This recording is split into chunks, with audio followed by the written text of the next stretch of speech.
No murders from war and womb. No one wants to hear the answers to these things because change is hard. We do not want the answers are right in front of us. They're in plain sight. Yet so few of us actually want the answer. You know why? Deep down, I truly believe that most of us like fighting. They like fighting with each other. We like being keyboard warriors behind the keyboard, talking smack about the other side. It's a team thing. It's a tribal thing. I'm going to get that person. You know, Trump's the orange bad guy. Biden's the guy who doesn't know what's going on. He's a bad guy. We're on the same side. Newsflash. We're all on the same side of the boat. This doesn't show you right here what's going on. Abortions in the United States and lives lost in World War II. Way more babies being killed, but yet no one talks about those things.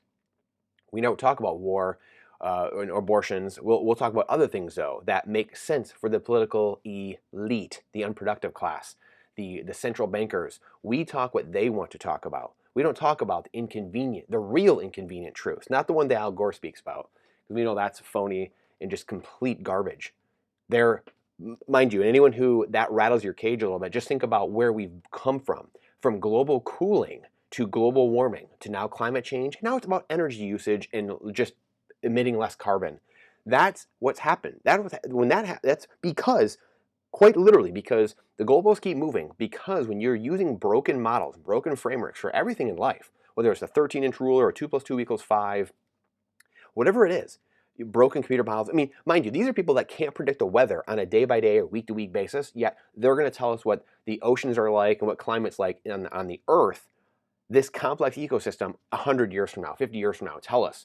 Shouldn't that make all of us just pause for a second and realize, you know what? Maybe I should ask more questions about this. Maybe these people who are flying around all over the planet, spewing carbon into the air to tell us what we can or can't do, what we can or can't eat. We need to eat bugs, yet they're over here eating filet mignon, flying around, spewing carbon everywhere. We have to live differently. We have to live below the standard of living, below the poverty line for them. It's good for thee, it's good for thee, but not for me. I mean, it's just absolute insanity. That's why this is important. That's why this is beyond important. What fixes this? Murders from war and womb, from sea to shining sea, externally or internally inside. What fixes that? I have to tell you a secret. I'm reading a historical fiction book where a conference is held in the middle of the globe where cronies, bureaucrats, and other unproductive class members all flew in there, dazzling, carbon-spewing private jets to a place where they sit for days and listen to each other bark into a microphone. Bark to an endless sea of people while dining on beef and fish, and then go up on stage and tell you that you must eat bugs and have less in your life. It's for the good. It's for the common good. It's for your safety. They tell you that you must be prepared to emit zero carbon in your life and use no energy. They also tell you that you must not reproduce and enjoy the miracle of life. If you do, you're contributing to the demise of the planet. You must not believe in any higher being or any power, or any higher power, because those men and women on stage, they are the true gods. If you do not believe them and do not operate as they say, well, don't worry. They'll just censor you right out of society. They'll mark you negatively on their social credit score system, carried out by central bank digital currencies, and make your life extremely difficult, or even non-existent. Why not? They parade children up to the podium and emotionally drag you in and make you feel bad about yourself and the achievements that you desire and that you see others achieving.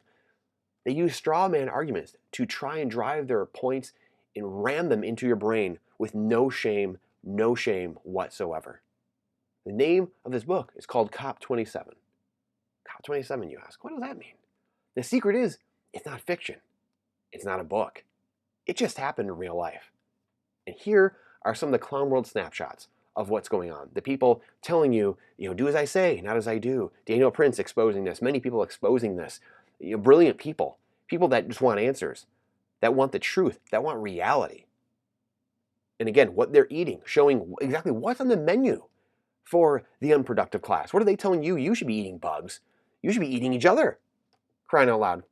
But here we are. They're not doing that. They're eating beautiful fish and salmons and meats and filet mignons, having desserts. But they're telling you what you need to have on your menu and what you can or can't do and the energy you can spend and cannot spend. Yes, Daniel, these people are for real. When bad people tell you their intentions, you should listen. We should all listen. We now have something that punishes those who try to scam the system. Transparent ledgers with a finite supply mean government and cronies cannot arbitrarily inflate away your wealth and steal it for themselves and their pet projects and goon squads. Can't. No more funding of 20-year wars, tens of thousands of people dying in war and womb each year. That's just something I thought of this when I was writing this up earlier. In war and womb, inside and outside of the body. Again, 60 million children have been murdered in the last 50 years alone. 60 million. 60 million. And it's because of what we talked about yesterday. People like Gates, Klaus, Soros, all these people have been advocating printing up currency to steal your wealth to then turn around and fund marketing campaigns directed and beamed right back at your brain to tell you that, you know what, we don't need more life. Life isn't important. We don't need more life on the earth because earth is going to explode. So give me all your money, give me all the power, give me all the laws, the freedom, and the regulation, so that way I can tell you how to run your life. That's what these people are literally saying. And again, I've shown you Yuval Harari, we talked about yesterday as well, saying that exact thing coming out of his mouth. I don't know what else needs to be done. I can't sit here and give you anything more than these people have already done themselves. They are the best marketers I've ever seen for freedom, for liberty, for life, for the pursuit of happiness, for owning your own property and being your own sovereign individual. I've never seen anything like this in my life. I've read about it in history books, but we're literally living through it. Just an absolute disaster of culture, gut rot. No more proxy wars sending all of our wealth over to other countries and starting real wars without answering to the people. No one I know voted sending our wealth. Just here, your future prosperity, here you go. Send it overseas, send it to Eastern Europe. Here we go. Saddle up, partner. In life, if life isn't the most sacred thing we have, then what does everything else matter? Why are we fighting and bickering about anything? If we're not protecting life at the beginning of life, conception, all the way to natural death, we don't need to be executing people. We don't need to be euthanizing people. There shouldn't be genocides. Why is this all happening? Why? Why is this happening? Does it make any sense that 300 million plus people, just in the United States, I'm just talking here, we consistently can only figure out one or two candidates? That's weird. We can't agree on pizza. We couldn't get everyone to agree. We couldn't get 5 people to agree on toppings on a pizza, but yet we seemingly 60 million people on each side, 300 million total, whatever you say, 60, 70 million people on each side say, you know what, I just want these two people. That's it. That's all I want. So I want these two people. We figured it out, guys. We got the ingredients for our pizza. We can't figure out the pizza, but by golly, we can figure out that, you know what, the country should only have these two candidates. These are the two best people. I often wonder why that is, because none of them ever seem worthy to vote for in our election. So why is that? Why is that constantly the thing? We get that endless glut of family descendants running and winning. Interesting. Interesting. You have to ask questions. That's a question we all have to ask ourselves. Why is that? My theory is that a broken monetary system allows corporations, global entities, bureaucracies, and special interest groups to control what we see, when you see it, and how long you see it. I forgot to put in here, all the media organizations are all owned by a handful of people, and they own thousands of other companies. Their funnels you into what they want you to think, when you're going to think it, and how long you're going to think that. Hello, 2020. The protests, the riots, the Occupy Wall Street protests, the Tea Party protests 10 years ago, it's all game. Shaping and shifting your thinking all along the way, while giving the illusion that you have your own free choice. Anything but. As Gregory Marino says, if your vote counted, you would not have one. The basic fundamental building blocks are first, life, liberty, happiness. In that order. If we get that correct, in that order, everything else falls into place. The laws of the universe are perfect. Gravity is 9.8 meters squared per second. That's it. 9 meters per second squared. They're perfect. Dr. Werner von Braun told us we can land on the moon and time it within a fraction of a second. The father of the rocket. Literally. He was the one that told us that. We know. Bob Proctor talks about this. Personal development. God teaches us this. The laws of the universe are perfect. We don't need to reinvent the wheel. Why are we reinventing 2 plus 2? Why are we reinventing gravity? Why are we reinventing our measuring systems? We don't have 13-inch rulers, but yet that's how we act. Our vlog that we did yesterday, our blog yesterday, was talking about we in society, as humans, we just tend to mess things up. Everything we have around us is on a perfect schedule. It's only human beings that decide to mess it up. Why is that? We take the exception and make it the rule, the 1 out of 100, and we make that the rule. We legislate for the 1 out of 100 over and over and over. Like I said, whether it's the abortion debate, the gender debates, the gun rights debates, you name it. It's because on those fringes is where change is made, and that's where the ruling class, the unproductive class, knows, and that's how they start infiltrating, aided by a broken monetary system. We had separation of church and state, and now we are going through the separation of money from state. This is long overdue, and this correction will begin to heal the planet and transfer the wealth from the crony ruling class to the people. No one should ever have to work for money that someone else can counterfeit and print up while someone else has to pay taxes on. That's absolute lunacy. We are all arguing for the same thing. 90% of us want freedom and rights. Both sides want that. That's what both sides argue. If you actually sit back and listen, that's what both sides are saying. Don't touch my body. Don't touch my body. Get away from me. Get away from me. Both sides are saying that in their own ways. We have to realize we're on the same side of the boat, or else this game just keeps getting played round and around we go.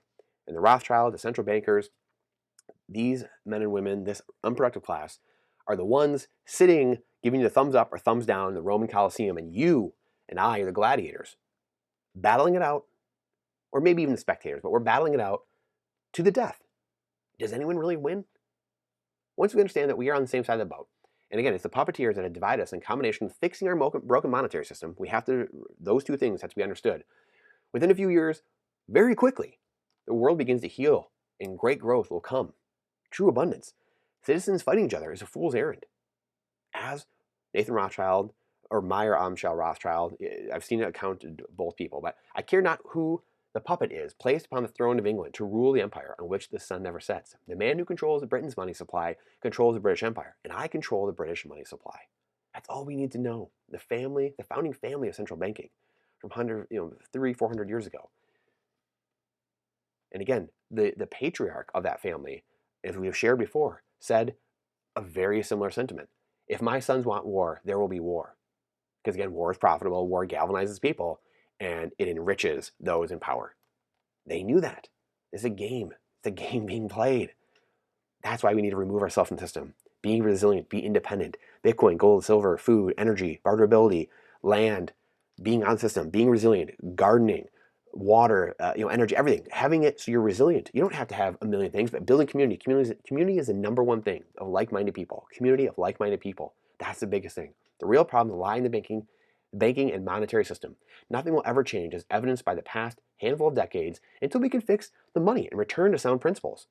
Do you wonder ever why the last 50 years have only sped up in their decline? Why the wealth gap has grown larger and larger? Why is that? Why are there more companies who can't pay their debts, zombie companies? Why does the average citizen carry a larger and larger tax burden? And why do they go from just the man working to then the man and the woman, and then both working and having to take multiple jobs, and then they had to start using all their savings, and now that's gone, now they have to use all their credit? Why is that? Why do we keep every decade, we just keep knocking down the dominoes, getting into worse and worse shape, and the wealth gap just keeps growing? Why are we fighting inflation again? Why is this getting worse? Why? Does anyone ask these questions? Does anyone think about this? If you fix the money and save an asset that continually increases in purchasing power, then these problems begin to heal themselves. I think we're scared, honestly, to answer some of these questions because we don't want the answer. We don't want to be saved. That's somewhat of a human condition. We all experience that. Fear of success and fear of failure. We're scared to be prosperous. We are scared to have true abundance. That's a real thought I think many people have. I know I've had it in my life. We are a nation of laws, not men. A nation of laws, not men. Both sides. Joe Biden is not the savior. Donald Trump is not the savior. Ron DeSantis is not the savior. Barack Obama is not the savior. AOC is not the savior. These people aren't saviors. They're fallen humans, just like all of us. We are a nation of laws, not men. We used to be a nation of laws, not men. Now we are becoming a nation of men and not laws. Therein lies the problem. Faith in man is having built your house on sand. Faith in a higher being or immutable laws are like building your house on solid rock. Stay strong. Appreciate you listening. If you found something in this, please let me know. Please like and subscribe. Please share with someone you think might know. Obviously a very important time in life, as every day is in human history. Grateful for today and voting day here in America. And cast your vote for people with sound principles, true leaders, true leaders, people leading from the front and leading by example, putting their life in front of everything else, putting down their life and picking up their cross. This isn't just a biblical reference. It's serving others first. Really could be at the detriment of themselves. Are they serving others? That's who we should be voting for. That's it. Again, if you don't like it, please let me know how or what you didn't like and what we can do better to provide more entertainment, more value, more education going forward. We appreciate your time. It's the most important asset we have. And again, I referenced some of these videos we did yesterday. And then a couple days ago, I think one of my culmination of 10 years, quite honestly, what is money? 18 minutes. I really suggest going to look at it because I do believe if we understand that, everything else starts to come in, click into view here. What truly is money? What does it actually mean? What does money actually represent? And once we understand that, it might rip apart your worldview in numerous ways, as it did mine over the last 10 years studying it. So please check that out. And again, the one yesterday, Life, Liberty, and Pursuit of Happiness. Please let me know what you think. We look forward to seeing you on the next one.